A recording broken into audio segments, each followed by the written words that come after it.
ನಮ್ಮ ಸೋಮದೇವರಹಟ್ಟಿ ರೈತರು ವಿಶೇಷವಾಗಿ ಹಿರೇಮಠ ಬಂಧುಗಳು 4 ಜನ ಸಹೋದರರು ಇವತ್ತು 40 ಎಕರೆ ಜಮೀನಿದ್ರೂ ಸಹಿತ ಮುಂಚೆ ಬಹಳ ಕಷ್ಟದೊಳಗಿದ್ರು. ಅವ್ರು ಹೇಳಿದರು, ಮನೆಯೊಳಗೆ ಜಾಯಿಂಟ್ ಫ್ಯಾಮಿಲಿ ಸುಮಾರು 25 ಜನ. ನಾವು ಅಡುಗೆ ಮಾಡಿದ್ರೆ ಒಬ್ರಿಗೆ ಸಿಗ್ತಿತ್ತು, ಒಬ್ರಿಗೆ ಸಿಗೋಕ್ಕಿಲ್ಲ. ಅಷ್ಟೊಂದು ಕಷ್ಟದ ಪರಿಸ್ಥಿತಿ ಇತ್ತು. ಯಾಕಂದ್ರೆ ಜಮೀನುಗಳಿದ್ರೂ ಸಹಿತ ಬೆಳೀತಿರಲಿಲ್ಲ, ಅಷ್ಟು ಸಂಕಷ್ಟ ಇತ್ತು ಅಂತ.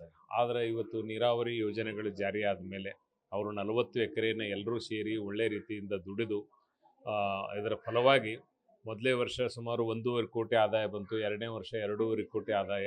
ಈ ವರ್ಷ ಬಂಪರ್ ಬೆಳೆ ಬಂದು 3.5 ಕೋಟಿ ಆದಾಯ.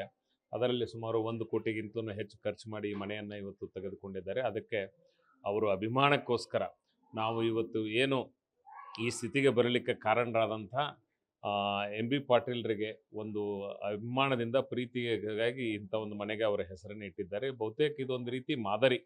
ಇವತ್ತು ನಾವು ಭಾಳ ಜನ ಇವತ್ತು ಉಪಕಾರವನ್ನು ಸ್ಮರಿಸ್ತಕ್ಕಂಥ ಜನ ಇದ್ದಾರೆ.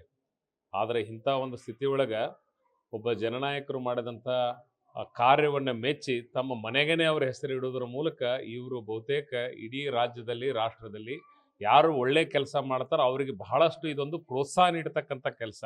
ಯಾವುದೇ ಕ್ಷೇತ್ರ ಇರಲಿ, ರಾಜಕೀಯ ಕ್ಷೇತ್ರ ಇರಲಿ ಅಥವಾ ಮತ್ತೊಂದು ಕ್ಷೇತ್ರ ಇರಲಿ, ಒಂದು ಒಳ್ಳೆ ಕೆಲಸ ಮಾಡಿದವರಿಗೆ ಇದೊಂದು ರೀತಿ ಶಕ್ತಿ ತುಂಬತಕ್ಕಂಥ ಕೆಲಸವನ್ನು ನಮ್ಮ ಸೋಮದೇವರಹಟ್ಟಿ ಹಿರೇಮಠ ಬಂಧುಗಳು ಮಾಡಿದ್ದಾರೆ.